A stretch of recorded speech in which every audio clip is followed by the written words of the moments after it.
Tiriamo le conclusioni dopo aver fatto 30 km di sterrato, come avete visto da quei spezzoni filmati che vi ho fatto vedere. Devo dire che mi ero spaventato inizialmente, spingendo la mano sentivo un po' il peso, probabilmente anche per la mia altezza, non essendo tanto alto, ho faticato un po', ma una volta salito e in movimento devo dire che assolutamente non si sente niente, nel senso che è bilanciatissima, si può fare quello che si vuole, addirittura l'acceleratore quando acceleriamo è ben calibrato con l'erogazione della trazione, e devo dire che la moto ce l'hai sempre sotto controllo, senza parlare di sospensioni che sono veramente magnifiche, qualsiasi buco che prendi si sente veramente poco.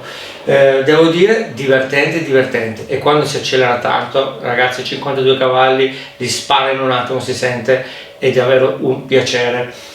Non è il mio genere, come vi dicevo, ma devo dire che andando in fuoristrada ogni tanto ci si diverte veramente tanto. Non pensavo così divertente e mi sono divertito veramente tanto. Non vedo l'ora di provare l'FXE, che è un po' più piccolina, quindi anche un po' più leggera, un po' più snella, ovviamente ha un pacco batteria la metà di questa, e quindi ci vedremo a un prossimo video da Credentario. Se avete bisogno iscrivetevi in Telegram, dove siamo già in tanti, iscrivetevi al canale, campanellina per i prossimi video, e se volete comprare una moto o customizzarla, prima chiamatevi che vi faccio un preventivo prima di comprarla da altre parti. Ci vediamo al prossimo video da Credentario. Ciao ciao!